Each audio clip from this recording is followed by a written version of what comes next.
Well, it's of course a great pleasure and honor to be the first speaker for this glittering audience. We have a very small topic, the future of Europe.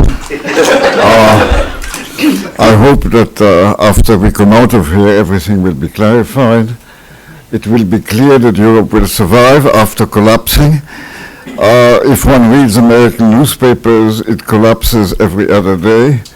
And in between these 2 days, there are 3 lines in the paper saying, they reached a little agreement yesterday, but it doesn't mean anything, which is very tiresome when one is a European, which is my case. Anyhow, I just want to say a few words in Guido's honor. Without Guido, this place would not exist. It's as simple as this. My role has been over the years that of the Queen of England. And the only difference with Great Britain is that we've had a very long-lasting Prime Minister, especially as long as Guido was our director. It's really quite wonderful to think back about all those years. I wish that this place was less, that had a higher ceiling, but anyhow, there we are. Guido, it's very hard to talk about Guido. We met in his freshman year, which was, I think, also the first year I was teaching.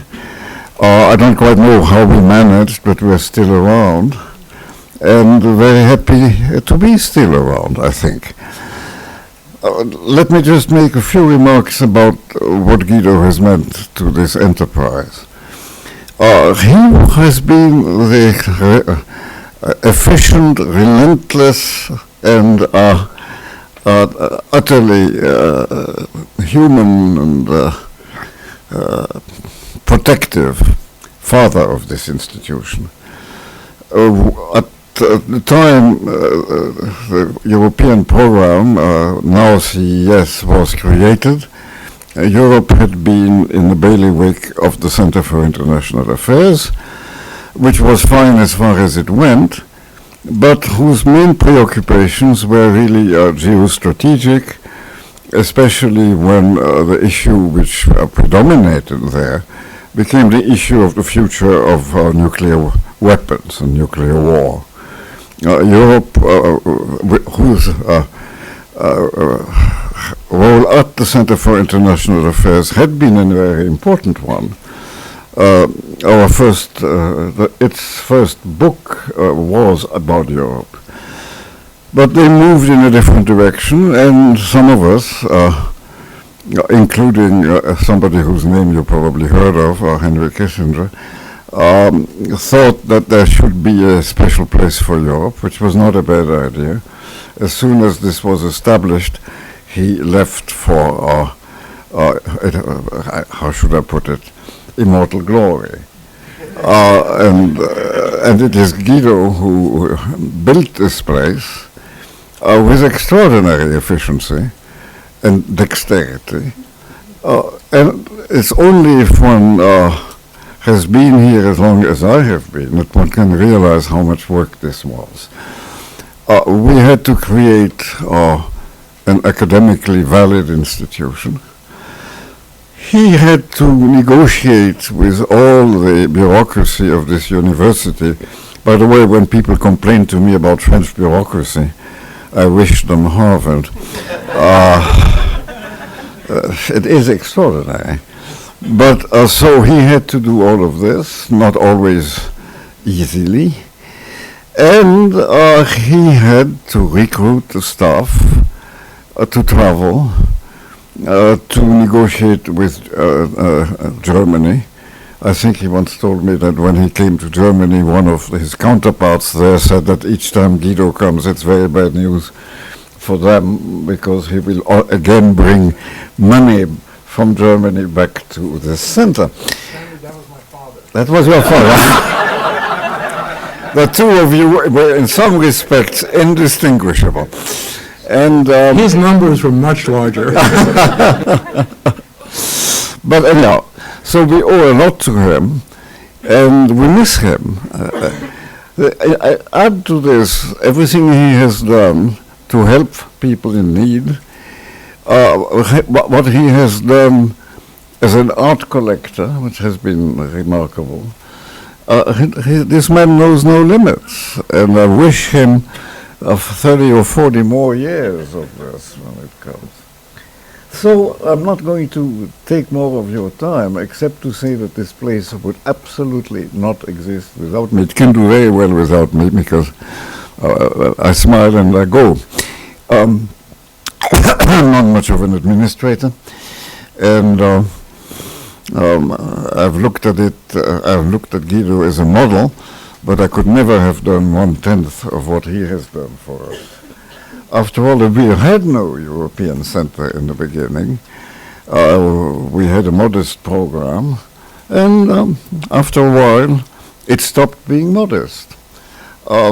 Let me also remind some of you who may not know it, that our first two publications were one a book about France, and the other one was a cookbook. It was in a reverse order. So as you see, we've always known where our priorities were. And even though today it was a little bit, I wouldn't say skimpy, but we could have had more. On the other hand, I think we have a wonderful group here, larger probably than our food suppliers expected. And now we are going to hear from Guido about why Europe is going A, to collapse, B, not to collapse, C, look like collapsing without collapsing for a long time, which is known as politics, of course. Guido, thank you so much for everything you've done for us over the years. Very good.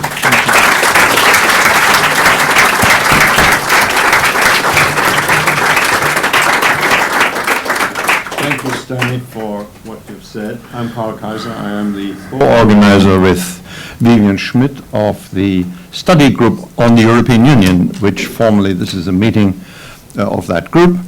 And our meeting is co-sponsored by the Boston-Warburg chapter of the American Council on Germany.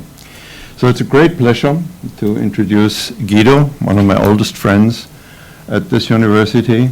Our relationship goes back to the time when this center did not yet exist, and we worked for and with already mentioned Henry Kissinger. I just want to add one word on something which I think deserves being said in the context of studies on Europe. Among the many life achievements of Guido is the German Marshall Fund of the United States. He is the spiritual father and the political implementer, because he pushed it, and it is now one of the most successful foundations that has done extraordinary work in the field of European-American and German-American relations. And we owe that, as so many other things we owe to him. And Guido has a quiet but always very efficient way of helping. The attendance is due to him. It shows how much we appreciate Guido, but of course it has also something to do with the subject we're discussing today.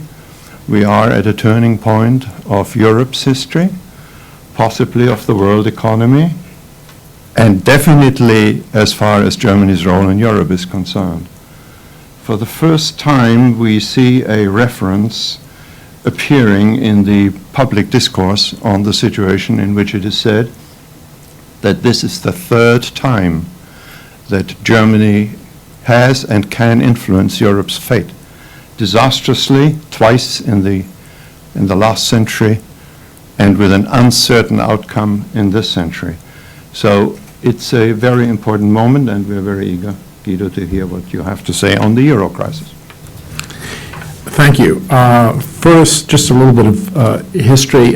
Stanley and I go way back, and after being a very slow graduate student, Henry Kissinger once asked me how many G's I was. I told him 9.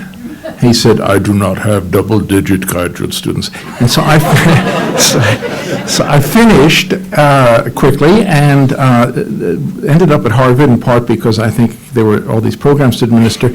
And then was teaching with Stanley, and I'm so happy we have loudspeaker capacity here, because early on, for an early morning course, and it was difficult keeping up with Stanley. I did my best. But somebody yelled from the back, "Could you please speak a little louder?" And I was so nervous, trying to not lose my place, I said what I was thinking, which was, "I would, but I don't want to wake this fellow in the front row." So I'm happy that it's amplified. I want to say that I would probably not have focused on Germany, even though I had great inspiration from my father. I grew up in a household where Konrad Adenauer, on his very first visit to America, came to be a guest of my father. For those who don't know, my father was, for many years, the leading secular Jewish leader in the world. But the person who got me interested in Germany was Karl, with a talk at Lowell House many years ago. He's just a tiny bit older than I am, and by then, but didn't take 9 years to do his PhD. So he was giving this lecture, he was teaching at Harvard, and I'm grateful to him because it's been a terrifically interesting field to be in. This is a big topic, and this is a absolutely critical week. We didn't plan it that way. I gave the talk on November 4th, and it's an entirely different situation today. I can't tell you if it's better or it's worse, but it's more dramatically gripping. By the way, I should say also, just by introduction, lots of old faces, old friends, wonderful friends in the room, including people I studied with, like Joan Nye, Lois de Menil, who came from New York to be here. Dick Cooper, who was one of the founders of the German Marshall Fund, and of course can do this lecture better than I can, but we'll have time for a discussion, I hope. I want to talk about 45 minutes to leave 45 minutes for discussion. First of all, and what I want to talk about, I'm going to try not to talk about the package that will emerge Friday at the summit. It's pretty clear what the contours are. If you read Steve Erlanger's piece in the New York Times today, he's got it pretty right, we think. Who knows? We're not one of the insiders. I remember the Spiegel used to always say that when Helmut Schmidt and Giscard d'Estaing met alone, here's what they said. I don't know how the Spiegel knew that, but I don't know what they said today. They didn't make an announcement after their meeting in Paris, Sarkozy and Merkel. I want to talk about Germany and why Germany is having such a difficult time doing what virtually everybody else wants it to do with reservations. Everybody else with reservations, because there's also a great deal of ambiguity about what these calls for German leadership entail. So I want to talk about what makes Germany exceptional. And I want to start with a grand statement, which I won't elaborate. I'm very happy in another lecture to do that. Now, the crisis that we face today in Europe is not a European crisis alone.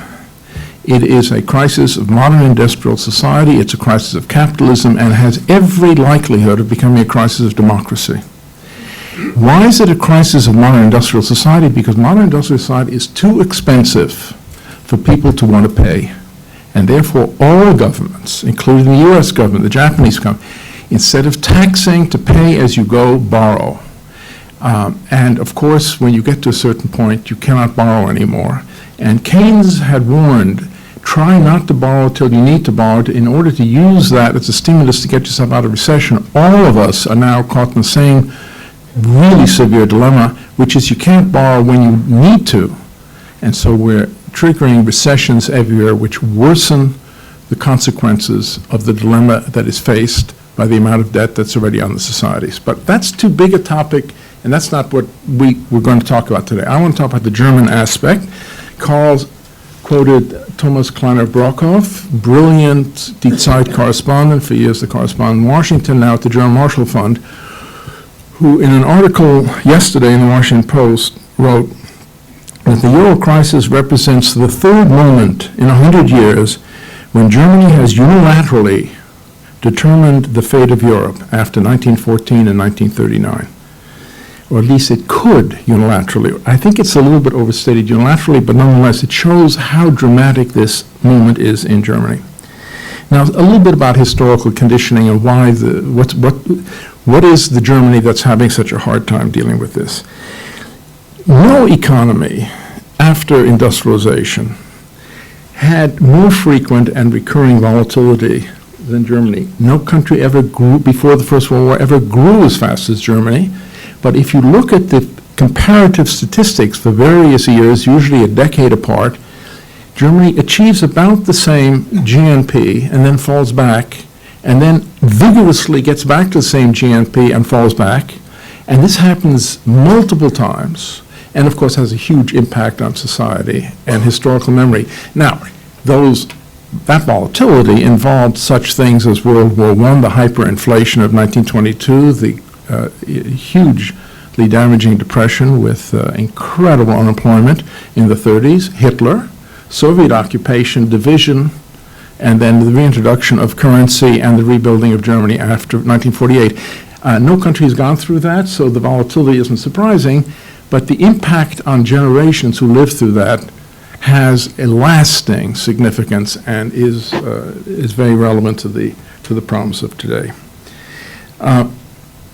What happened in Germany, especially in the Federal Republic of Germany, was that because of these factors and the factor of division and the fear of the Soviet Union, it rebuilt in the 1950s in an improbable and very dramatic way, while at the same time paying for restitution, reparations, reintegration of the refugees, including all the prisoners of war who came back from Russia, the Volga Germans, then the enormous costs of unification, and throughout all of that, built this incredible economic machine with a very distorted population, very short of manpower, male manpower in the immediate post-war period. The cleaning up of all the cities that were so destroyed in Germany in the post-war period was done by women. There were no men to do it. So it is a remarkable achievement, and that is the second very important factor you have to bear in mind. The Germans are proud of what they built and are fearful of what they can lose. And they expect of others maybe not to copy them, but to not deplete what they have carefully built up. Germans save money. 22% of GDP is the private saving figure. In this country, it's about half that. They don't use credit cards. Only 44% of homes are owned, and most of them without mortgage. Debt and guilt are the same word in German. And you have to understand, so there is this antipathy to borrowing, but nonetheless, if you look at Germany, it has had huge debt problems in the past. The debt of the German municipalities and states in the 1920s was enormous, fed by the United States, lending from American banks. It was rescued in the 1920s by America twice, in the Dawes Plan in 24, the Young Plan in 29.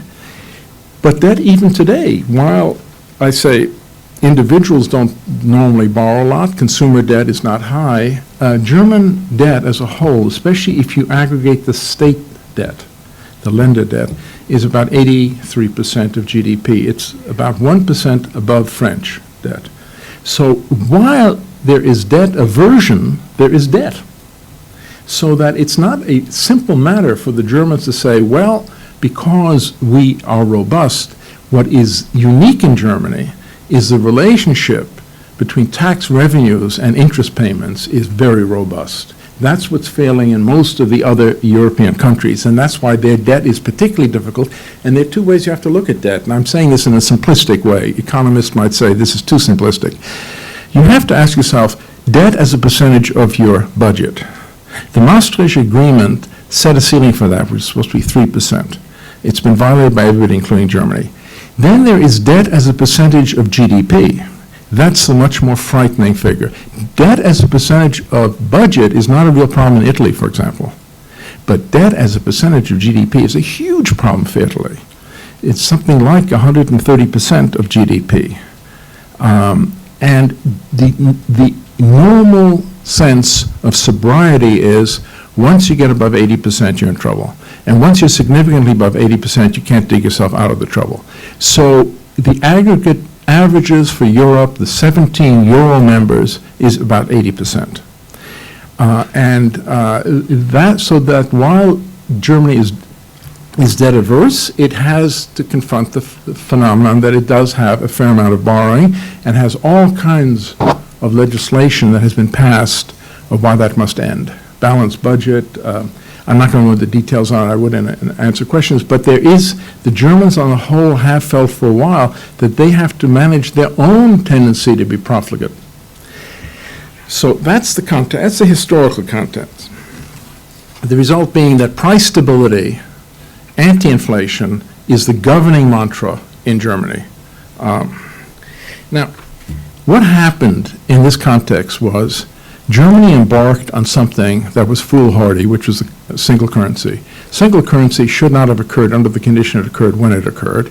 And when it did, there should have been all kinds of other things that happened. They didn't happen.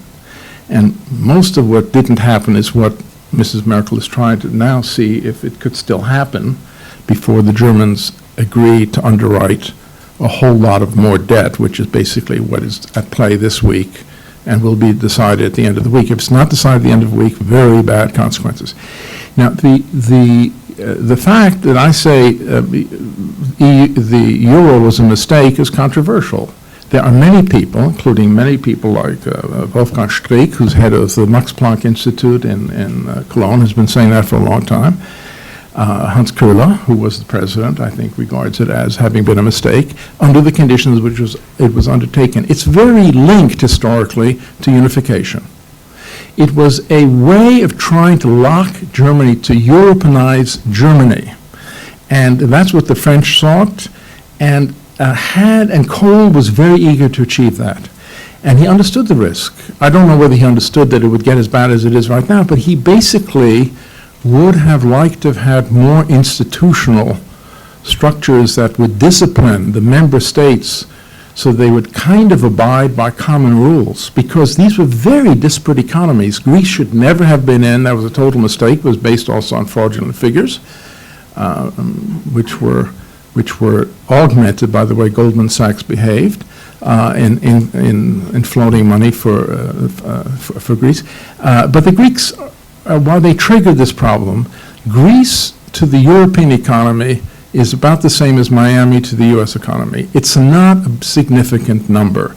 It is a member, and if it starts to fail or default, it affects those who lent to it or who sell to it or have been paid by it, but it is a very small economy.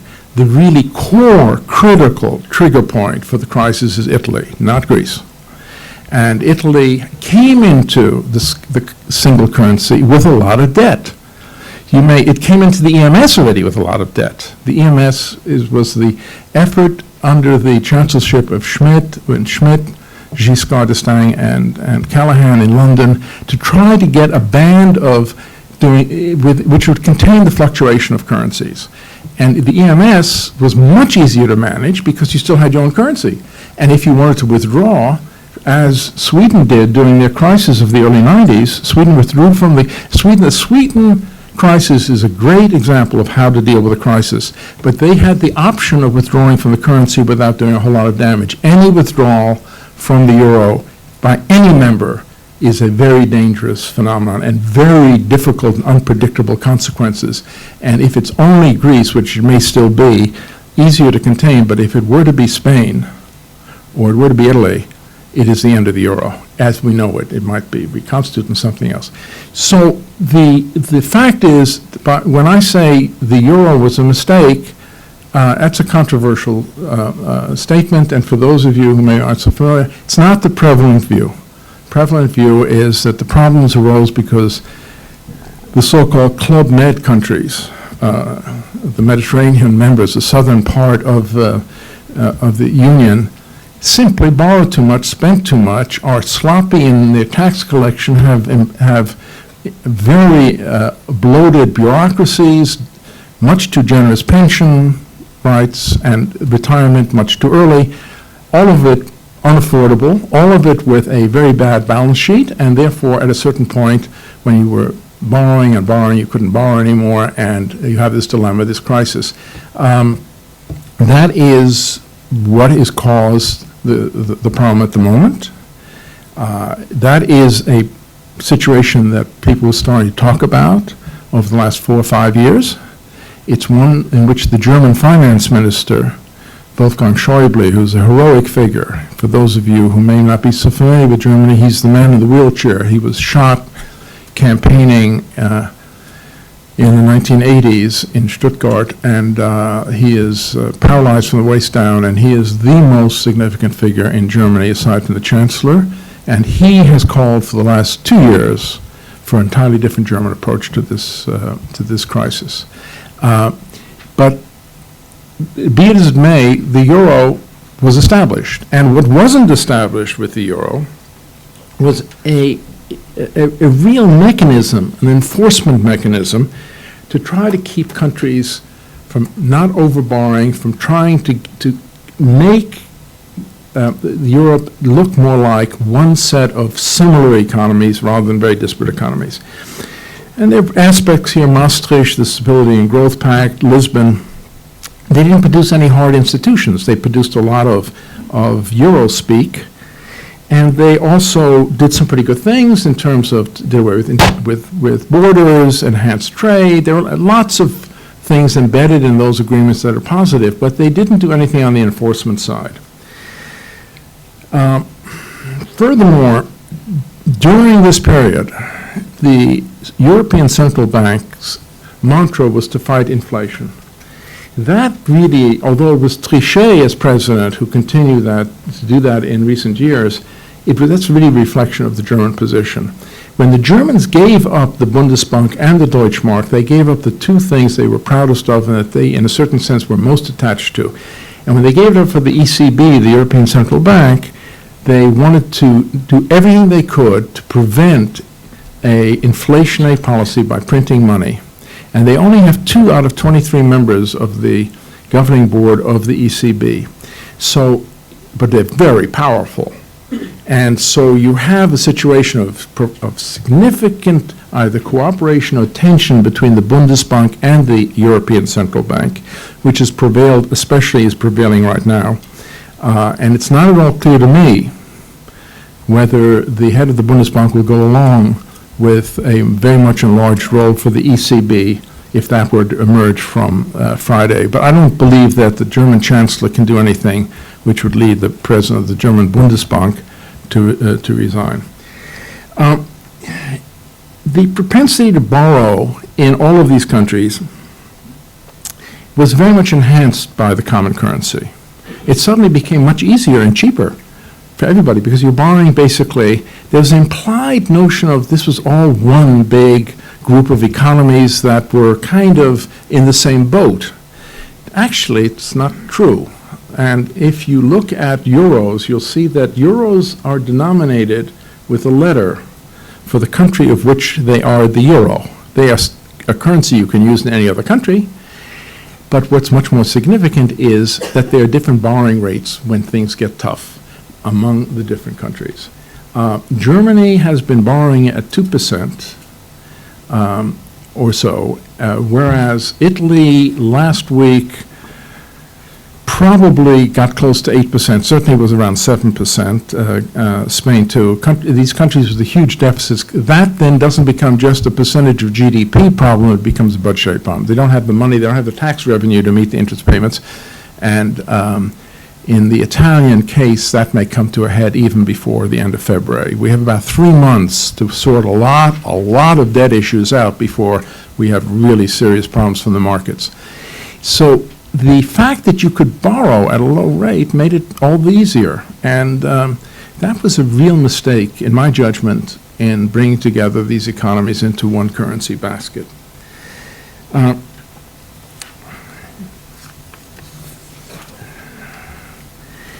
Now, in looking, and I'm sorry if if I skip around a little, this is too big a topic to do in 40 minutes and be complete. A problem that emerged as Europe was heading for the possible insolvency of governments in meeting their sovereign debt obligations was that it didn't make sense to the Germans in terms of their daily lives. Germany is currently in a boom. Germany in November had the lowest unemployment it has ever had since World War II. Germany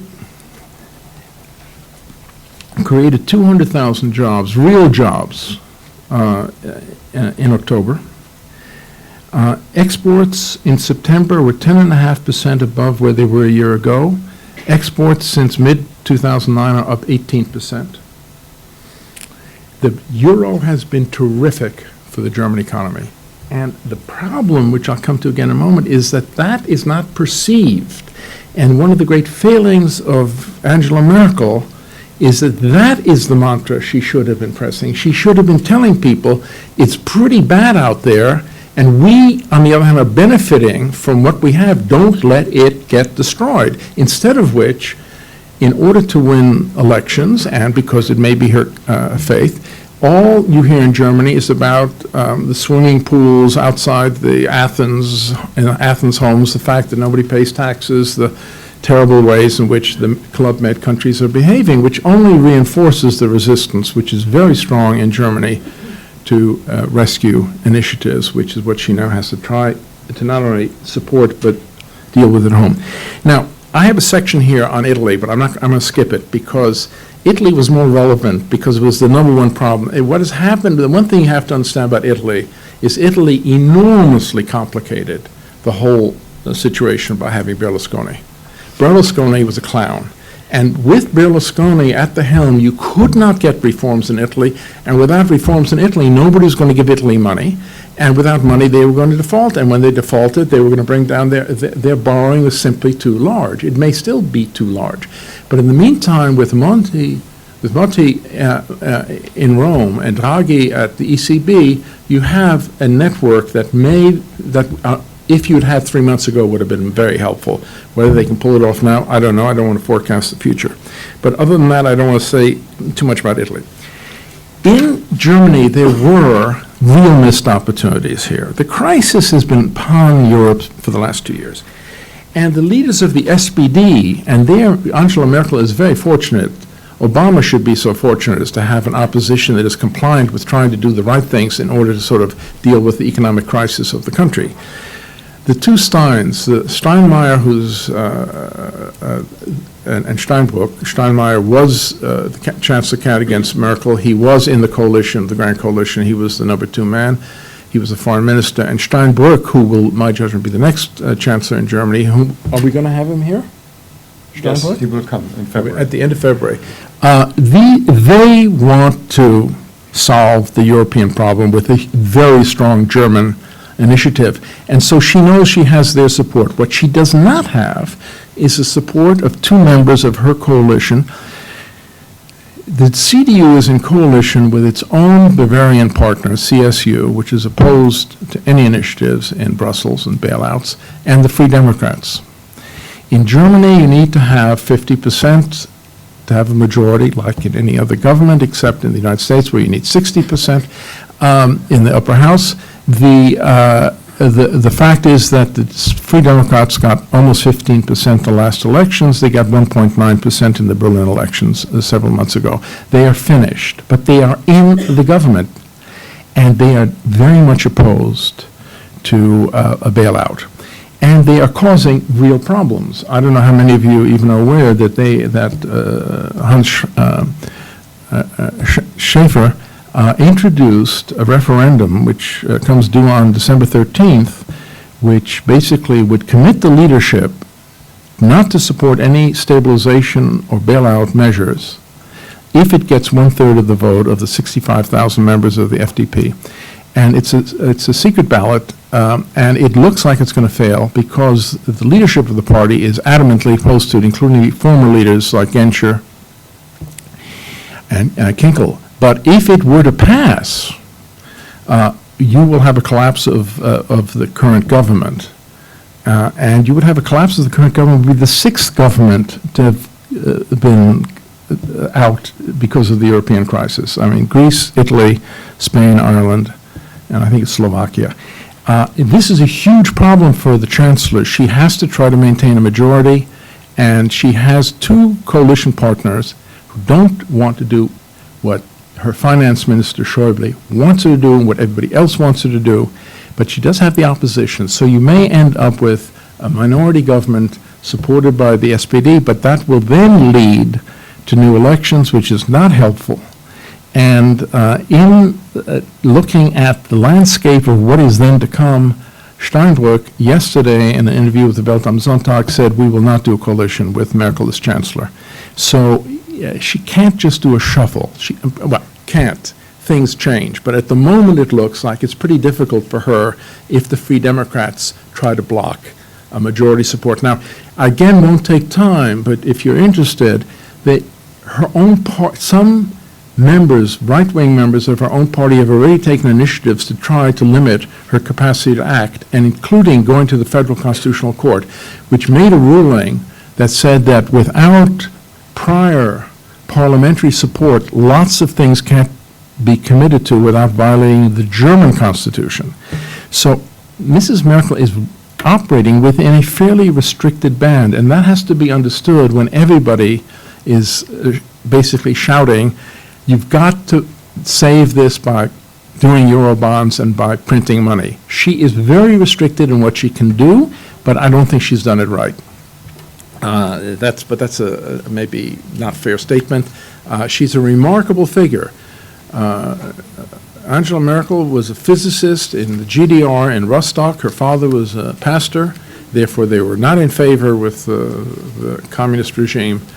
She was picked by Kohl in '91 after unification to be the token Eastern representative in the coalition. He gave her a mandate which didn't have any meaning for him, family and children, in the cabinet. And 20 years later, she's the most powerful person in Europe and the most powerful woman in the world. It's really quite a remarkable story, and it shows that she's a very effective politician, and that she also very much, everyone says about her, that she wants to know the end game before she starts going down a certain path. And that's what held her back, I think, so much in going the route that Schäuble and others advocated. She has no background in all this European stuff. It was basically not part of her childhood. She doesn't really speak foreign languages. She learned Russian when she was young, but she doesn't find that very necessary or useful. And for her to basically be the leader who tries to bridge the gap as compared to somebody like Helmut Schmidt, who's just the opposite, who feels at home in foreign capitals and who speaks other languages, not French, but is a difficult thing. And so this woman is significantly constrained by her background and by the circumstances of German attitudes. 79% of Germans, when polled by the ZDF television network, are opposed to Eurobonds. 15% supported. Every initiative to bail out Europe will not get a majority in Germany. However, and this is a good sign, her popularity has now increased because she seems to be taking action. So that while she was hovering around 45%, she's now at 63%. And that, I think, is something that's very important in giving her the self-confidence to press ahead under circumstances that, as I've described them, are really very difficult and very restrictive for her. The German political system is looking at an economic future that scares a lot of Germans. Aging population, a fear that exports are not sustainable at the levels. Now, that's an old mantra. This we've been hearing for years. But the Germans are quite remarkable because they did a reform package under the Social Democratic Prime Minister Gerhard Schröder, and that's what they're actually calling for others to do as well, which created more labor mobility, reduced somewhat wages, certainly wage inflation, and weakened the trade unions, and on the whole fed into much more initiative and growth in Germany. The problem, however, politically is encumbered by the number of parties you have. You now have a new party, got 7% of the Berlin elections, called the Pirate Party. You have basically 5 parties. You have to get a majority. You have to get a majority from parties that are very ambivalent about bailing out other countries. So it is a pretty difficult context, as I've said, for her to prevail. She seems to have turned from being very opposed to a very major German economic role, a financial role, in the last several months. I was in Berlin a week ago, saw a lot of people, and I asked the question, what has, if anything, made her change? One was that Helmut Kohl started to attack her. And Helmut Kohl's very old and very ill, but he said, you're not a Europeanist, and if you don't act differently, and if the euro were to collapse, it would be a tremendous defeat for you, for the country, for Europe. And that, I think, was, some people say that was when she began to sort of respond differently. Actually, the comments he made were made at the American Academy when he was given the Kissinger Prize. But she's heard a lot of this within her own party before, from Schäuble and from some others who have been sort of urging her that in her role in history will be a calamitous one if Europe collapses without a major German effort. If Europe were to collapse with a German effort, at least she has to her record that she tried what she could. She changed her position sometime in the last half year, maybe a little bit longer, and then bought into a number of initiatives that unfortunately didn't work. They were too little too late, or maybe just too little. In particular, these were the EFSF, the fund to bail out the weakest members. It simply wasn't funded with enough money, and also it has a contingency that assumes that you can leverage the money that is in the fund. With a deteriorating outlook, a lot of private investors will not buy into this. There was also a notion that maybe China, Brazil, Russia, these are all countries that have surpluses, might participate. I think that was a little bit naive. So the first initiatives were unfortunately not successful, but they were really very controversial. And they led to this effort to get the Federal Constitutional Court to say that no more of this, and it didn't. It simply said you can do more, but you have to always get your national parliament, the Bundestag, to approve what you're going to do.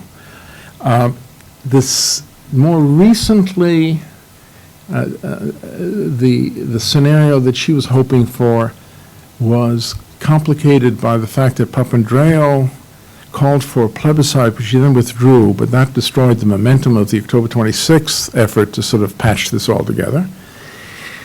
And then finally they got rid of Berlusconi. And I think that created, for the first time, as I said before, this landscape where maybe you have the right players. The three key players in Brussels are not strong. Barroso, Van Rompuy, and Ashton are not particularly forceful figures. The forceful figure here probably is the Chancellor and Sarkozy. But Sarkozy himself is in a very difficult situation because he may not win the next election. And he has a real problem with the right-wing party in his own country, which is very anti-Europe. So, but that's where the deal-making is going to be between those two, and now making it also with Italy, those three countries. The Dutch are very supportive of anything that the Germans want to do. And that's kind of the core of what I think we're going to see on Friday, coming out with a series of commitments. England, very difficult. England's not one of the 17, it's not in the euro, but it wants anything that gets changed in the treaties to be submitted to the 27 members of the European Union. And Cameron is, the British always, at all times have always been very difficult to sort of get to really commit to a major initiative. So we'll have to see. I mean, it's very hard for this German initiative to wend its way through all of, first you have to get approval in Brussels, then you have to get approval from the other Euro members, then you have to get approval from the other members who aren't yet in the Euro, and then you have to get this all through domestically, and you're trying to do that with in a situation which is very, very difficult. The Sikorsky speech was very important. Sikorsky, the Polish foreign minister, made a speech last Monday, which is an incredible speech, in which he said, in Berlin, talking to Karl's old institute, the DGAP, that we do not fear German power, we fear German inaction. And that was a gripping speech.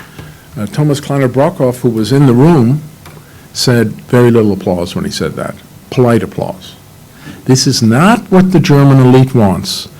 the BDA and the BDI, the big industrial umbrella organizations, don't want bailout. They don't want to pay for this. And part of it is that things are going awfully well in Germany, and they see this as a very deep pit with, which will suck Germany into it. So, but the Sikorsky speech was great. The action of the 6 central banks last Wednesday was, I think, a very good initiative. The willingness of the IMF to take almost all of the money it's got left and commit it to some kind of overall package. Now, it'll get a lot of that money back from European member banks, national banks, but that, I think, helped create momentum. And you now have a situation where, as I say, you probably will get a package. I mean, the package, if you that's generally viewed as likely, will have no euro bonds initially until you get treaty modification. Mrs. Merkel has made it clear she wants major treaty modification within a year, and she wants immediate action to empower Brussels to discipline profligate member states by requiring early submission of budgets. And if the budgets look like they're unreasonable or they're outside of a frame of prudent financial balance, that Brussels could reject them, and that this would have would have automatic sanctions against the member country. Unclear to me whether the French can buy into that or not. The French have never liked that strong a kind of central institution. I don't know, but we'll see. We'll see what's happening, but that's under discussion right now. You have to do something immediately, because if you don't do anything immediately, to try to answer the question, what incentive do the profligate members have to behave?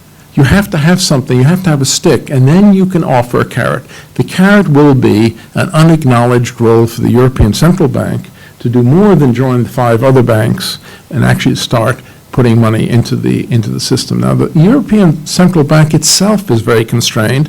Happy to answer questions. I think, do we have our Bundesbank member here?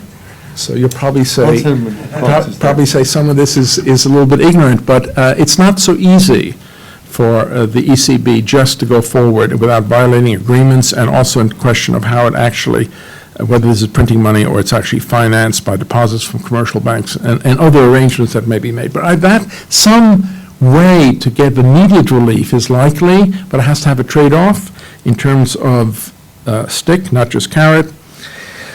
And then and what they're calling this is fiscal union. It's a misnomer. It's not fiscal union, but that's what they mean by fiscal union, some kind of coordinated effort that all the budgets will kind of live within discipline. They didn't after Maastricht, including, as I said before, the Germans. The Germans also violated the Maastricht Agreement when they borrowed too much, when they were in recession. We'll see whether it's done. It may not happen, and we'll see, does it work?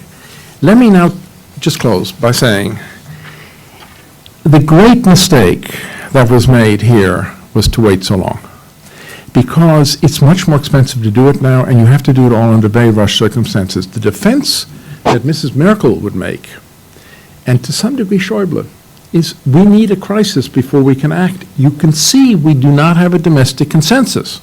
So if we don't make it apparent, it's pointless for us to go to Brussels, offer things that the legislature will not vote. And even though we have the opposition with us, we needed to have this much more visible. We couldn't act while we had Berlusconi. The Greeks messed it up in late October. Now, at least we have a general perception of how bad it is. Now, that general perception is not really so widespread yet in Germany, because, as I said before, there's this boom going on, and there's also the sense that the Anglo-Saxon press is anti-German, particularly the Financial Times, and but also the Economist, and you also have a kind of national sense in Germany still. I mean, Frankfurt Allgemeine is more or less against a solution to save the euro as it is. You have a lot of lack of understanding of the grim consequences of what failure would mean, but I think it's beginning to become more visible. And as I said before, Merkel's popularity is going up because people are scared.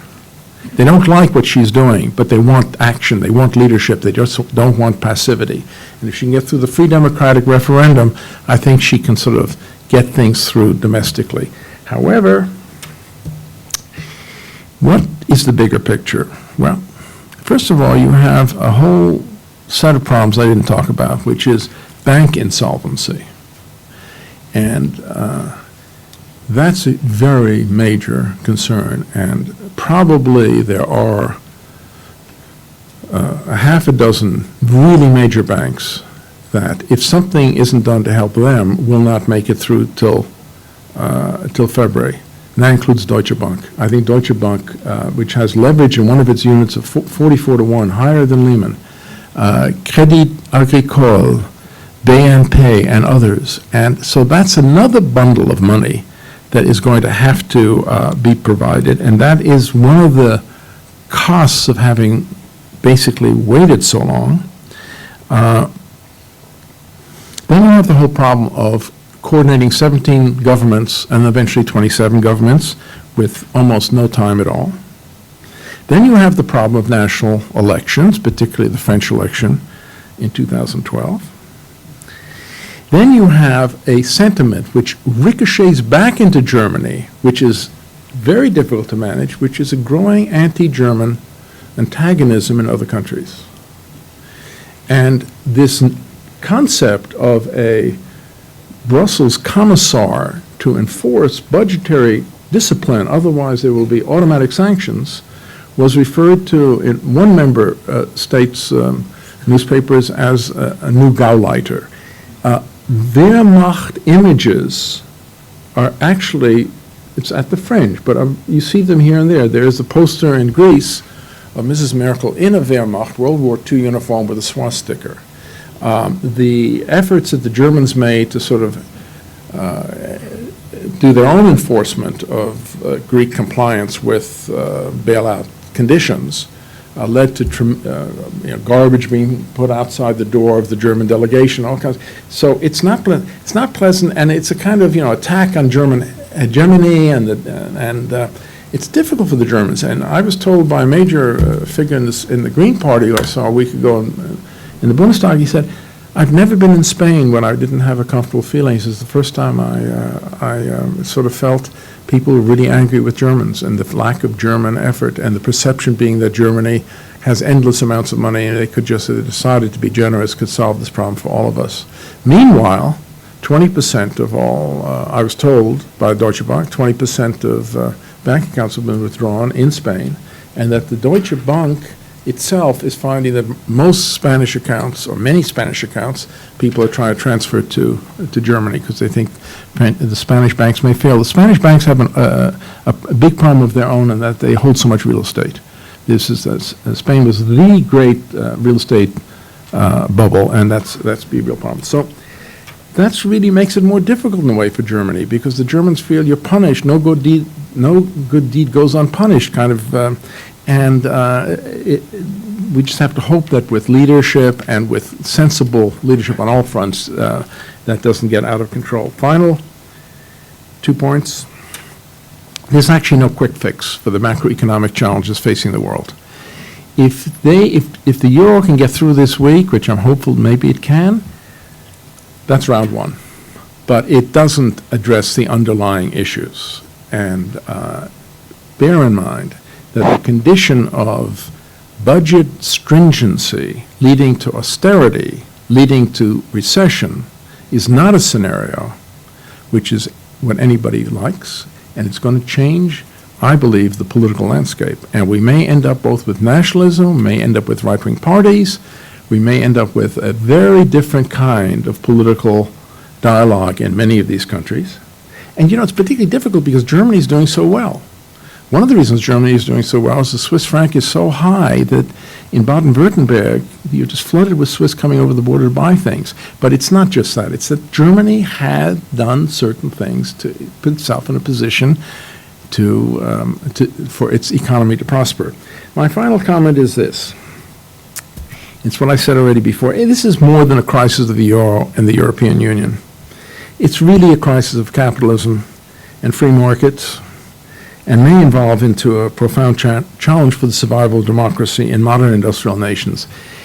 We're seeing it in one particular complicated context, but Europe is not alone in this. And I think far afield for me to even touch on, but the U.S., if you look at some of the comparative statistics, doesn't look like we're a whole lot better. So we have something very profound that's happening in economists at this time.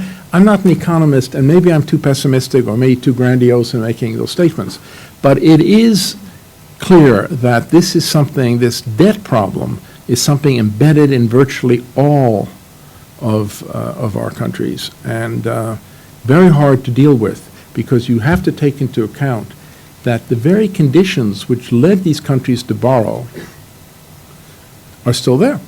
Now they can't borrow. So they then have to do what? Cut services or raise taxes. Let me just give you an example, an American example, and then I'll finish. The Deficit Commission, which was mandated to find $1.2 trillion of reductions or increase in revenues in the U.S., failed to do so. The conditions for that it would not kick in until 2013, and it would be spread over 10 years, therefore $120 billion a year.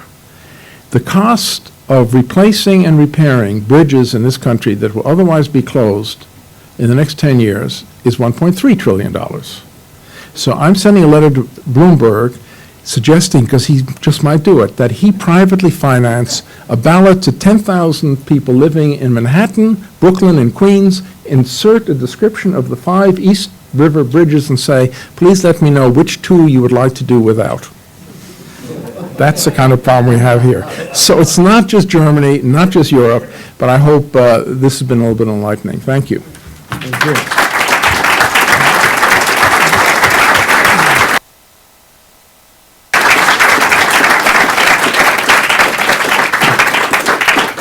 Thank you, Guido. You have raised a host of fascinating and very relevant questions. We can now discuss them. I know many of you, but not all of you. Please just identify yourself with a name if once you want to speak. One person was already addressed. Hans-Helmut Kotz, a former member of the Bundesbank board, was asked a question. Would you like to answer it? Of course, you don't speak for the Bundesbank, we know. No, I was very impressed by your knowledge about Germany, your talk on analysis of Germany, very much reflecting sentiment and feelings in Germany. But I would like to add what I've done here frequently. There are many Germanys. You find basically the same attitude in Finland, even more radically with regard to the issue of bailing out. You would find it as strongly in particular in international fora with the Dutch. You find it within Belgium between the Flemish and the Walloons. So this issue is not really specifics of Germany, but I would like perhaps to touch on 2 issues very briefly, because one can only be. The first is the euro as a mistake. This crisis has laid bare that the institutions of the euro were flawed.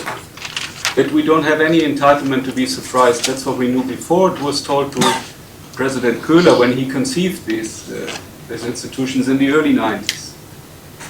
It was the flaw that was mainly focused on public debt, which was of course not the problem of Spain, neither of Ireland. So the Stability and Growth Pact, and here I'm not talking for the Bundesbank, it did not deal with the real underlying problem of monetary union, which does not because it did not acknowledge intra-European current account imbalances, which were massive, accumulating over a decade, and making net debt in a number of those countries simply unsustainable. We should have seen that long before. The minority saw it, heavily derided. Now everybody knows, but that has to be changed. So it was not the euro as a flaw or as a mistake. Institutions were flawed. I could go into that. Second issue, because I'm just going, meeting my friend Axel in Chicago tomorrow. Axel Weber. Axel, I was not in favor of the position he took in May, and he was, The easy way out is, of course, just to use the balance sheet of the central bank. And it will not immediately lead to higher inflation later on. But one would like to see what happens afterwards. So one would like to see whether you would see over the long run an adjustment in terms of structures to generate that. So I was at that time in favor of the securities markets program, or before the covered bond program, which is on much lower scale than we have it in the US, because you here, of course, have what you call quantitative easing. But one would like to know what happens afterwards. And the ECB is not really keen on being fiscal policy maker, on deciding what the budget in Italy and so forth should be. So there's an urgent need to think about fiscal union. There, I've stopped. This comes in many flavors. But the Bundesbank was, of course, in 1990 in favor of a political union. Actually, Helmut Kohl, you of course know that, said it is a conditio sine qua non. The euro is no mistake, the euro is no error. Institutions have been badly conceived. In fact, and here I really stop, if you don't go into that mercantilism, which means the higher export surpluses you have, the more brilliant the world is. What we of course saw in many European countries, as a result of the increased market, higher productivity, higher wealth, and also an environment of which is not as bad as one frequently assumes it to be. This holds true also for Greece and Portugal. But you made a very important point, a really important point.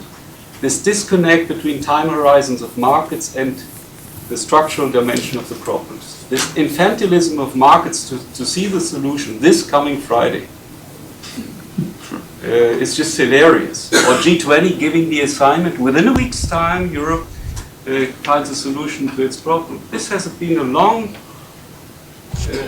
time coming problem, a structural one, and I completely agree with you.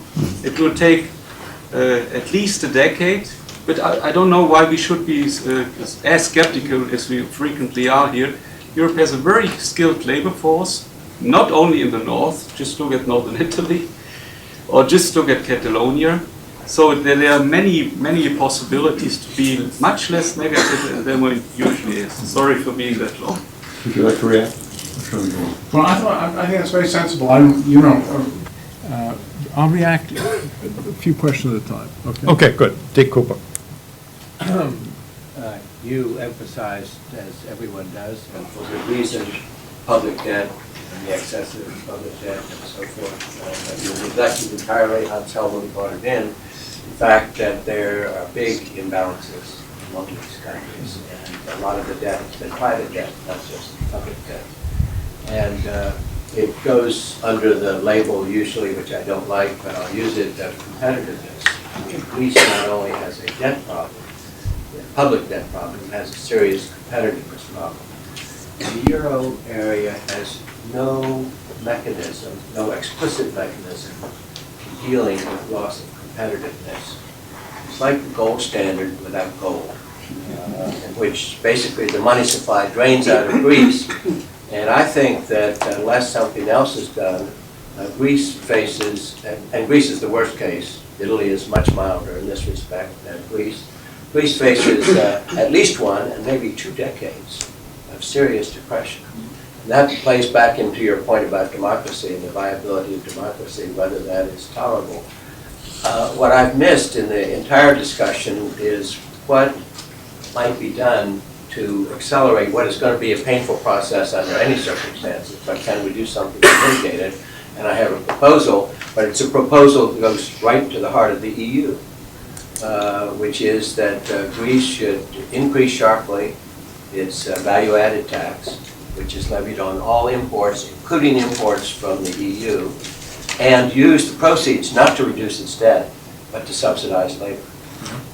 And I can imagine the hackles going up in Brussels as soon as that is suggested. But the idea is to simulate, for trade purposes, devaluation of the currency without affecting all of the capital account.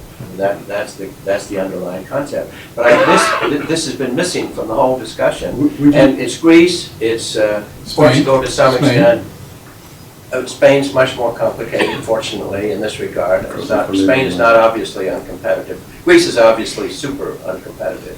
Spain, Italy are marginal. At least I can imagine, with a little hope thrown in, them muddling through without something more drastic. But Greece is at the cutting edge here, and it may come to the other countries also. All of this would be much, much easier if Germany pursued a policy of expansion. Yeah. Monetary and fiscal policy. I mean, to do these adjustments in a recessionary environment is just terrible. And so I would put back on the German lap the question of expansion and being more enthusiastic about monetary and fiscal expansion to create an environment in which these adjustments can take place. There are people who argue, that the anti-inflationary views in Germany have been fomented, that they're not really all about 1922. Who the hell remembers 1922? But it is the emphasis on price stability is a real mantra in Germany, which I think is a problem in trying to do an expansionary policy when you already have a very heated up economy. You're the expert on Germany. I have always puzzled about Germany, why they remember 1923, 1933. Unemployment of 25% brought Hitler to power. They remember the hyperinflation. They don't remember the Great Depression. This is not history. This is the contemporary treatment of history. And it's been, as you say, it's been hammered and hammered and hammered, not least by the Bundesbank, by the Bundesbank in the 60s and in the 70s and so forth. And history can be read in a variety of ways. Correct. Okay, let's go on. Mark Redlich, John Charles Meyer. Thank you. I'm Mark Redlich. I am an attorney, but also the chapter director, Marburg chapter director of the ACG, and we're very pleased to be co-sponsoring this event. And thank you, Dr. Goldman, for all of your support of the ACG. Two things I wanted to mention. One is there was an article by David Wessel in last week's Wall Street Journal where he told a joke that's going around, which is that a Portuguese, a Spaniard, and an Italian go into a bar and order a drink. Who pays for it? The German, which is one way of looking at this. But my question is, and this follows up on some things that were said earlier. The net result of a failure in places like Greece and Spain and so forth is that German banks will go belly up. And I don't hear as much talk about that in Germany, at least the reports I've been reading in the Times and the Journal and so forth. And is Europe at the point that the United States was in at the time of the Articles of Confederation? In other words, having started this financial process of the euro, is it a time that European countries, including Germany and others, start thinking of, we're in this all for one and one for all? Because in this Europe, if one fails, we all fail. And we're so interconnected that that's going to be what happens. Now that's a big process, but isn't that political unification something that should be spurred on either now or when further disaster strikes? Schäuble has talked about this issue. Schäuble and Lammers published a paper in 1994 where they forecast a lot of, that these were issues you had to deal with. Transfer of power from member states to some supranational entity under the present conditions is very, very difficult. Over a long period, maybe, but Schäuble has privately talked about even the election of a European president, somebody to answer the phone that Henry Kissinger wanted answered in 1983, if he called Europe. But it just will take a long time, and you can't what I'm concerned about, and my biggest concern, is that the markets are impatient for something that will justify private creditors keeping their money in euros. By the way, a little known fact is the Chinese refused to sort of join, at least so they said, a bailout fund. The Chinese keep 1/4 of their reserves in euros. And invest in Europe. And they invest in Europe. And they trade with Germany a little less than Holland does, but they have Germany now has a big presence. The political, when they call for fiscal union, well, I think that is a funny word here because it isn't. It's a move to try to get more enforcement and justify the richer helping the poor. By the way, the Germans do it all the time. Germany recycles money from the wealthier lender to the poor lender. Baden-Württemberg, Hamburg, and Bavaria transfer money, right? For a lot of it. So it's, but I think eventually we're going to have much stronger institutions if this is going to prevail. When I said the euro was a mistake, I don't think as a goal, but I think absent the rest of the package, it was high risk. That's it. Charles Mayer. That was a wonderful tour d'horizon, Guido. I think one question is, given the sanctions or the enforcement mechanisms that are being talked about, fines, automaticity, etc. I mean, we are different from '92 when these were originally talked about. We're on the brink of a very scary, as other speakers have said, decade of recession. You cannot. It doesn't seem to me that Germany has a package for realistic enforcement that's possible to introduce at this time without catastrophic effect. Having the budget scrutinized is one thing. The Marshall Plan did that in a sense, but then gave people money after it was scrutinized. But to put what Germany wants to bring to Brussels, it seems to me, is very unclear, or perhaps I overestimate the way they talk maybe too rigid because of all the private, the political factors that you mentioned within Germany. But could you talk about what these proposals mean if they were introduced? I actually do not know what they're really proposing in terms of the automatic sanctions, and I think one of the reasons they haven't announced them is that they have to get Sarkozy to agree to them. And the fact that there was no announcement today is a little bit disturbing, but doesn't mean that there won't be an agreement. It is so I can't answer the question what. I do want to say one thing about what Dick Cooper said. Dick Cooper could actually, maybe not on the German aspect, but would give maybe a much more informed talk about what does this all mean in terms of the euro. Dick was one of the people who helped us create the German Marshall Fund, a wonderful economist.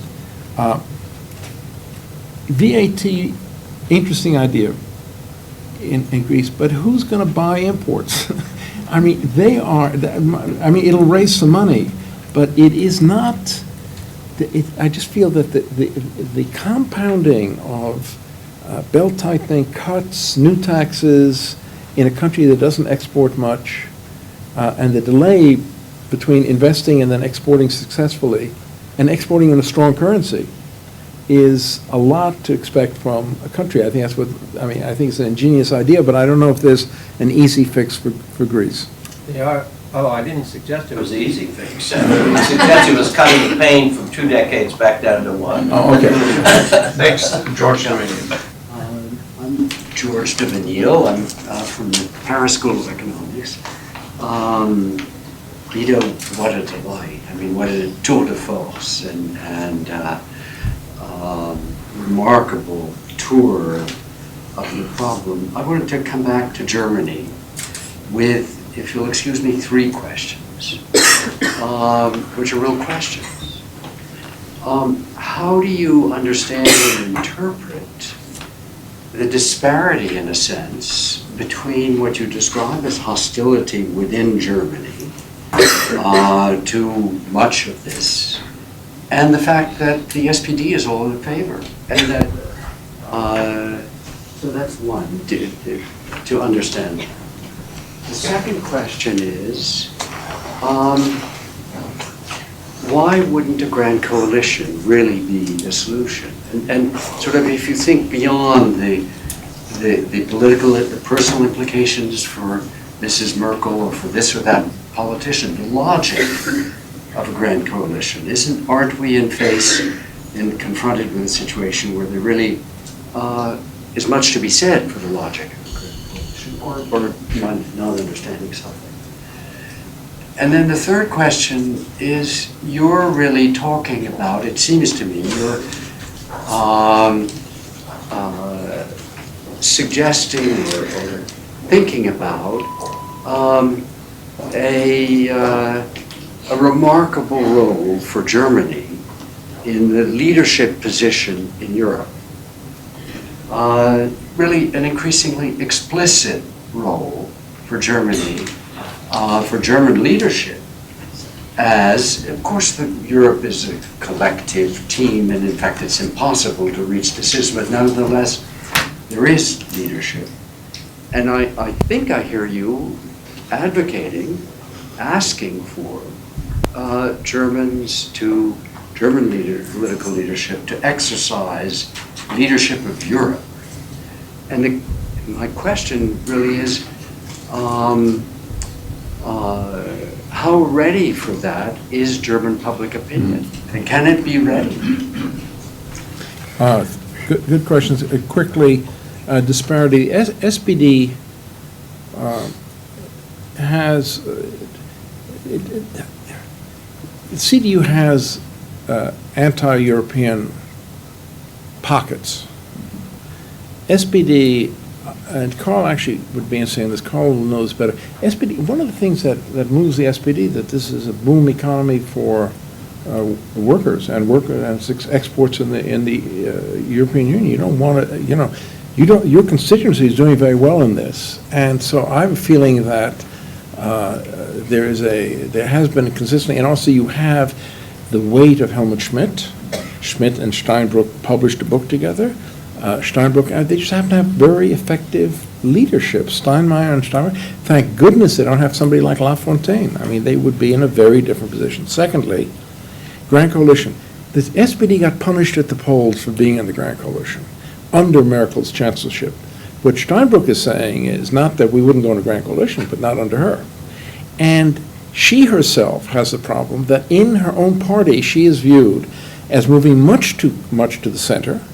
They just did this raising the minimum wage, which was much attacked by the conservative part of her own party, and she did a tax cut for mothers, for children. I mean, social democratic kinds of things, and people say, there she goes. She's really trying. She's a centrist, so I think she would welcome it more than they in terms of what happened in terms of the elections. Right now, my soundbite for all these countries is, if you want to win an election, try to stay out of office. So when you're in the opposition, you recover. And so before they go back in and get punished, they're going to, and a lot of this is jockeying for a position. The third, leadership. The interesting thing with Germany, I'm very pro-German, and maybe too much so, but one of the reasons is because this is entirely different Germany than it was in the past. I was really a student of Weimar Germany. That you just couldn't really get an effect. I mean, parties like the German Democratic Party, they just dwindled. All these noble people were hit from the right and the left, and it was just a very short-lived effort in democracy. This is a profoundly transformational democratic republic, which, as I said before, has carried huge burdens in terms of what it's done, but very low profile. Don't want to lead, don't want to be out front, don't want to have to send soldiers to Afghanistan or Somalia or anywhere else if possible. And so then to say, you've got to be the voice of Europe. I mean, there are a lot of people who say that if there were a presidential election for a president of Europe, maybe that's what Mrs. Merkel wants, or maybe Mrs. Merkel wants to be the next head of in Brussels. But it's something that is not in the nature of recent German experience to say now. That doesn't mean for a moment that they don't look very carefully at who controls what decision making. But I think, is that a fair statement? Can you say a word about why the SPD is so pro-European, or more pro-European than the CDU? Well, the CDU has the CSU, the Bavarian nationalists, basically, and have been consistently quite anti-European. And the SPD doesn't have that. And although there may still be among some of the workers that populist attitude, why should we support lazy Southerners? But the political class, the leadership, is very pro-European, and that is the unusual situation which the press in this country has consistently overlooked, that there is a 75% support for more integration, although there is a certain unpopularity of the euro. The lady between Charlie and Peter, I forgot your name, sorry. Also, thank you very much for the talk. Mareike Klein, I'm a John F. Kennedy Fellow this year.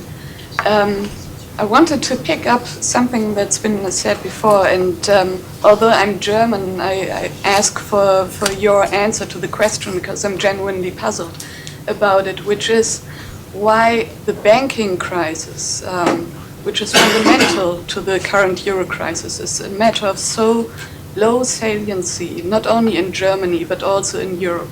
When, for instance, there are bank shock tests pursued in Europe, and the results are hardly published, and nobody talks about it. So this is really, really puzzling because it seems to me really at the core, the fundamental core of the problem. And I have a second question, which is, even though you said you don't want to predict the future, I would like to ask you to try at least. Which is, you said that at the core also of the borrowing problem are the domestic democratic institution in advanced industrialist societies. And it seems that the current solutions to the problem are constraining European institutions that force the countries to pursue a balanced budget, etc. So I was wondering what you think, or how do you think, can these policies actually be enforced, given that the Stability and Growth Pact, which had less teeth, failed so dramatically? How really can such an enhanced Stability and Growth Pact really work? Two good questions for which I already have very inadequate answers, and if I answered the first one, well, it would take a long time. And I don't think I have the capacity or know enough to really answer it well. Banks everywhere are deserving of a close look at their balance sheets. It's not just in Germany or just in France. What does matter, though, is these are very big banks in very big countries. And if, for example, it looked 2 weeks ago like the next, after Italy sort of got rid of Berlusconi, it looked like the next problem was going to be Crédit Agricole or BNP, and that they would end up being nationalized by the French state, which would then lose its Moody's ranking and have to pay more to borrow and all kinds of other things. Didn't happen yet. I was told by Deutsche Bank that if the bank system is not refinanced, Rubini says at least $200 billion. There are all the Basel III, the consequences of Basel III on private capital, on what you can hold in your portfolio, and the figure that the economists quoted said that it's probably $3 trillion of assets that eventually these banks are going to have to dispose of because they won't qualify for what is the new kind of requirement for solvency. I'm not an expert here, and I may have given you a number that's wrong, but what is clear is that this issue comes on top of the other issues and could require quite a lot of capital. So one of the costs of allowing the markets to create the awareness in Germany that allowed Merkel to act in Brussels was that you also simultaneously accelerated the problem of what are you going to do about the banks and where's that money going to come from?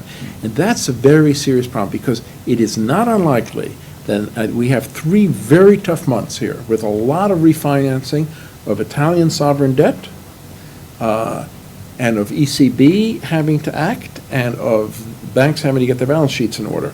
And I don't know why it hasn't been more of a focus in the press, but that's maybe because you take one crisis at a time, and if you're the Republican Party and you have debates, the crises are pretty trivial, but I mean, nonetheless, there are only so many you can do at one time.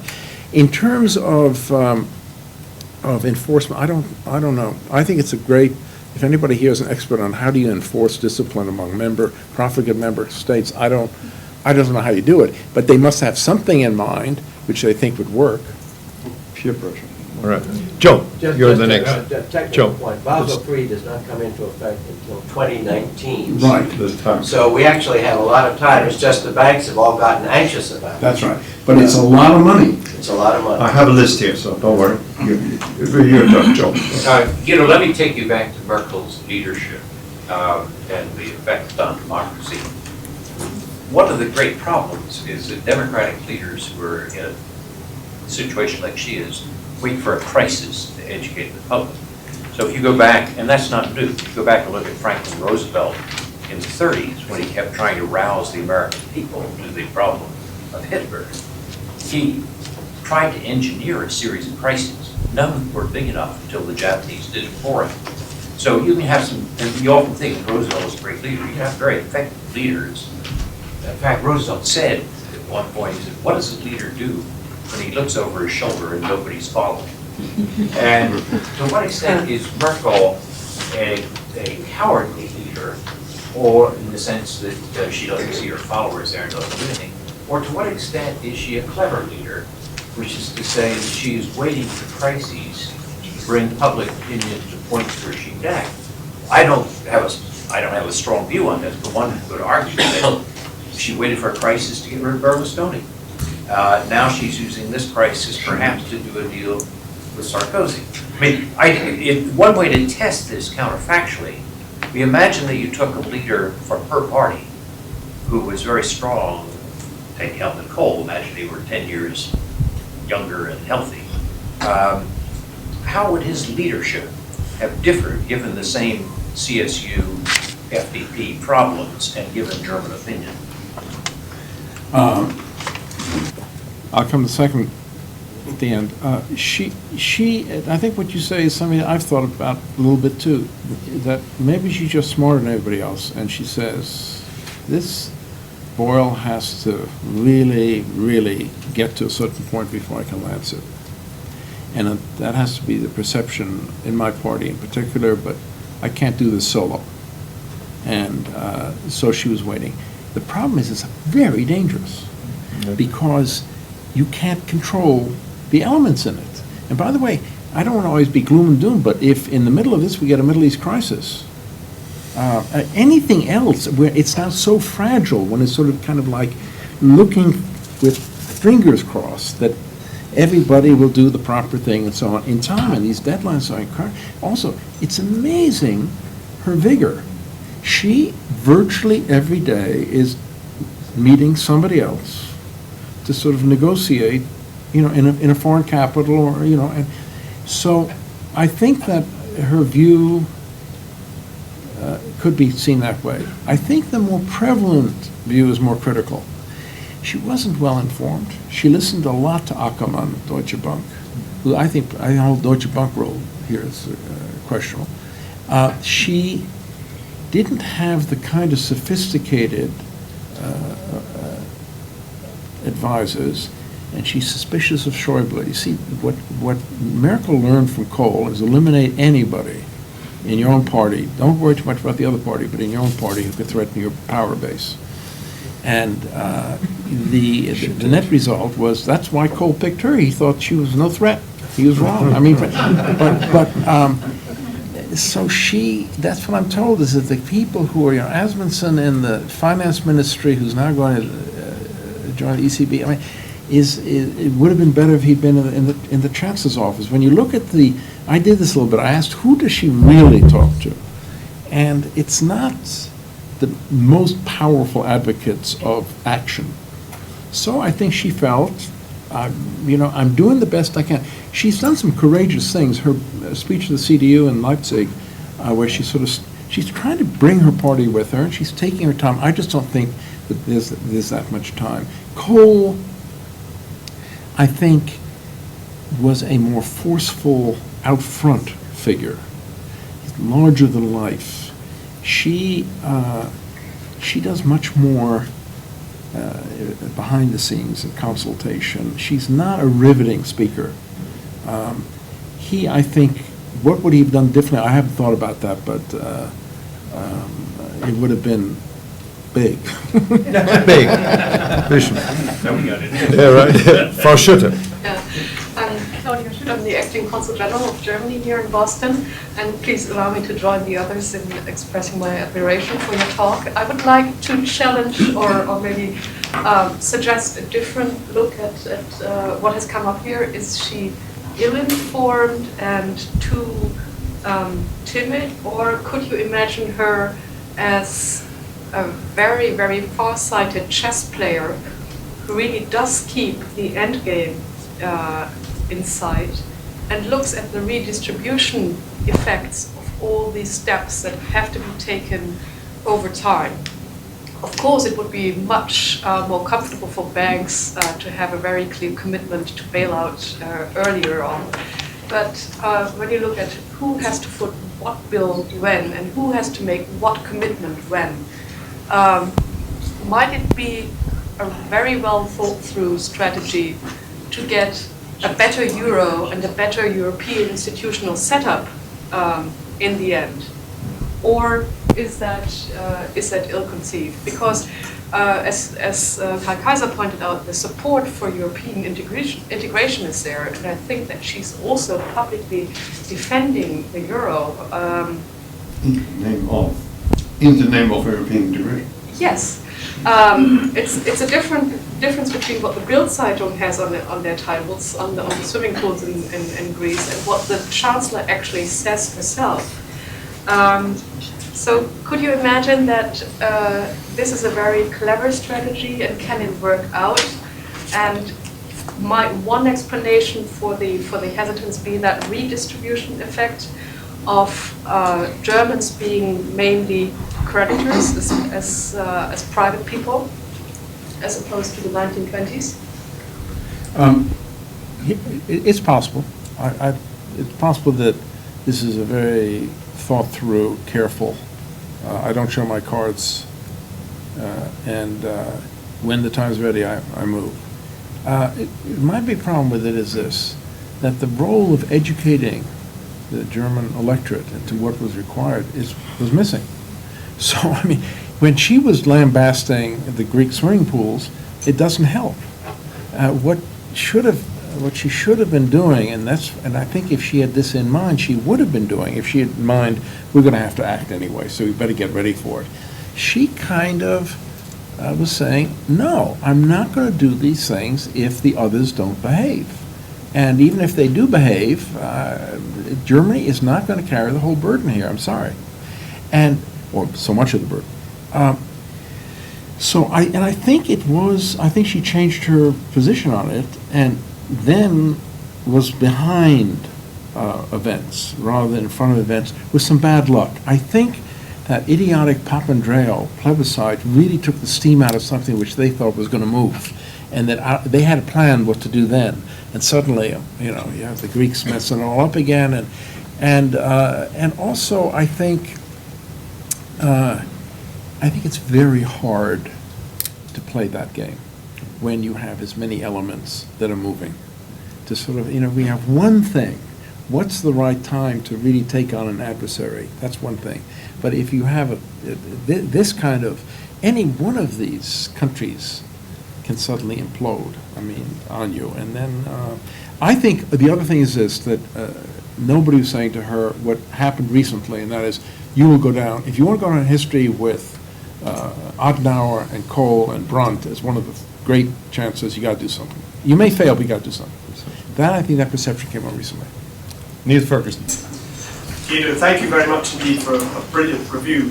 You should do this here more often. It was nuanced and it got much that's missed in the media coverage in this country.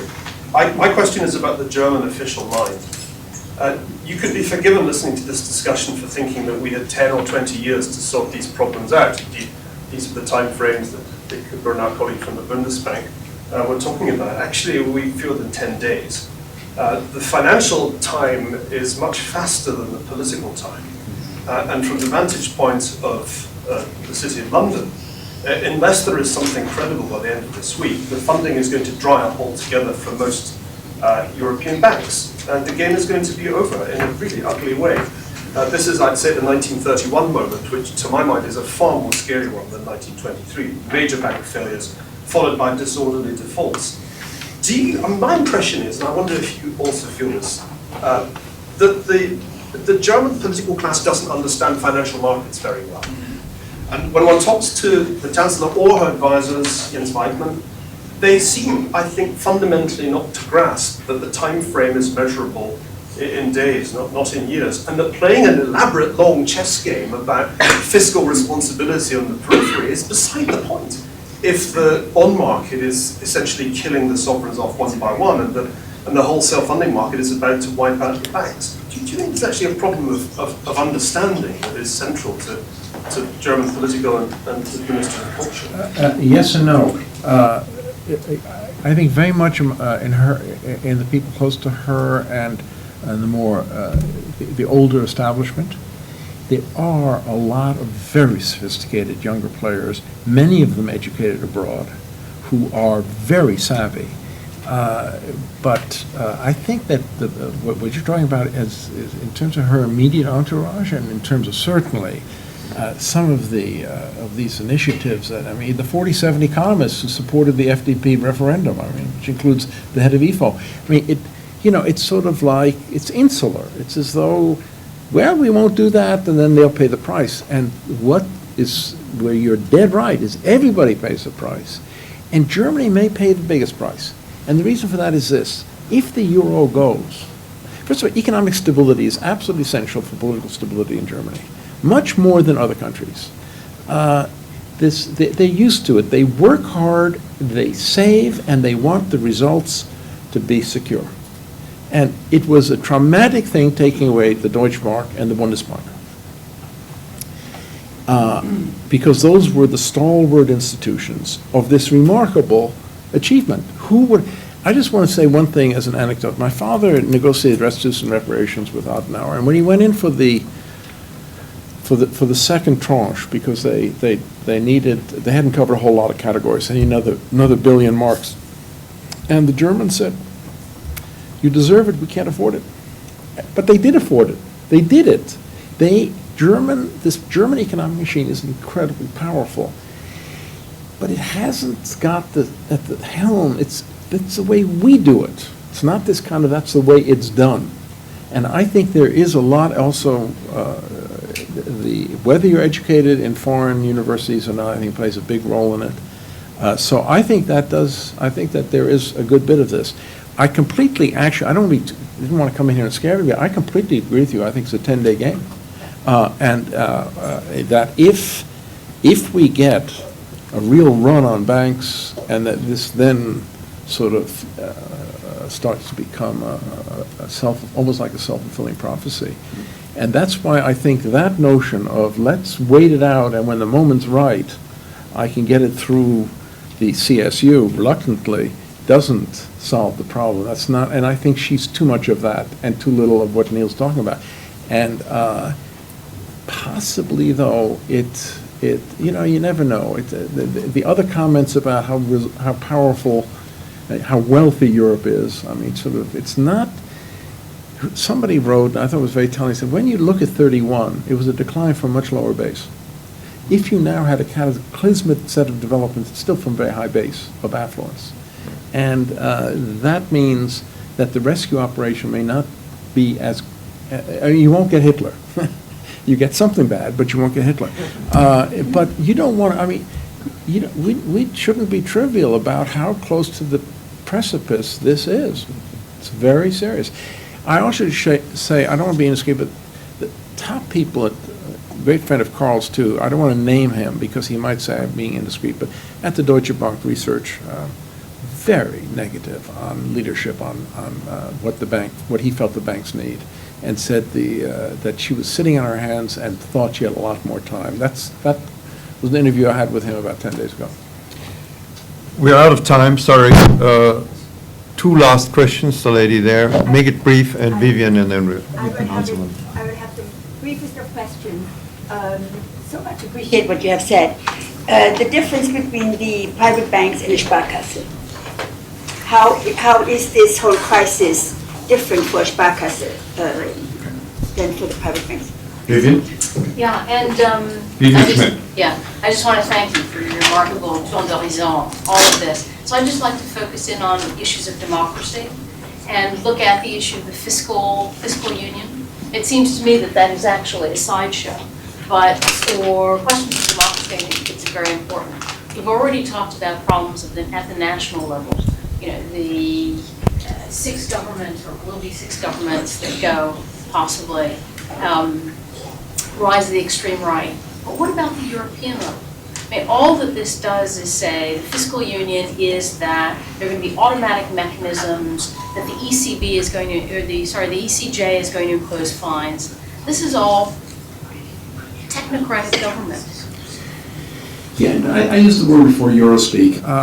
To some degree, it is. To answer your question, and I'll come to yours. But not sure be a satisfactory answer. You need the fiscal union element to legitimize what the ECB is already doing but not talking about. The only way you're going to get through the next days and weeks is the ECB. You won't have Eurobonds for quite a while. The 3 elements that will have to come into play if this thing is going to be stabilized and is the Stability Fund. They use these terms. I don't know if they're euphemisms or not, but the Stability Fund will have to be $1 trillion or more. Some of that might be IMF money. Some of it, they claim, will be leveraged with 20% guarantee. I don't know who's going to get money for that. So that's a problem. Then you will have the printing of money. Printing of money may lead to inflation in Germany, which is basically a good thing. The Germans don't think so, but it's really the point of you want, if that's the price you pay versus the alternatives, it's a very good price. Now, Eurobonds will also have to come into play. Not sure that there aren't a lot of legal hurdles there that have to be addressed, and in all of that, to offset the predilection of Germans to say it's not legal. Pierre Salinger once made a very disparaging comment about a German ambassador, Greve, who was a lawyer. And he said, Pierre was a very funny man, he said, the President, Kennedy, came out of my office after he saw Greve, and he said, that goddamn German ambassador, he comes in twice a year to tell us that something we did 6 months ago was illegal. It's probably about Berlin. But, I mean, legality is very important in the German system. So to get to Eurobonds is not an easy thing. It's going to have to be, all 3 elements have to be there. The IMF will be there. But that's about it, fellows. I mean, maybe the Chinese will do a little something, but we're at the 11th hour, and there aren't a lot more places you can tap into because the markets are so big. And that's what was being said, by letting the markets basically control the timetable to educate the Germans to do what you need to do in order to lead is to have enormously enhanced the price, the cost. Maybe it'll go away. Now, Sparkasse is a good place to put your money. They have all kinds of guarantees, and they are not part of this morass, and they do not do fancy, derivatives and all that kind of stuff. So I think that's why a lot of German put their money there. By the way, something I didn't talk about, which is if we get a default, which in Greece, which we might still get a default in Greece, you have a wonderful institution that the American banking institutions and others will have to deal with, which is the swaps, credit default swaps, and the credit default swaps are a wonderful topic now of how to redefine them so that they do not come into play for any of the contingencies that people bought them for. But on the other hand, if you want a definition of something really remarkable in the banking system, imagine you could buy an insurance policy on your neighbor's house. You don't have to own the investment to buy the swap. So we really have an instrument here that would accentuate the problem if there were a default, and that's the one thing you don't want to have. Anyway, there are lots more aspects to this, and it was a pleasure to be here, and thank you all for coming. And we are the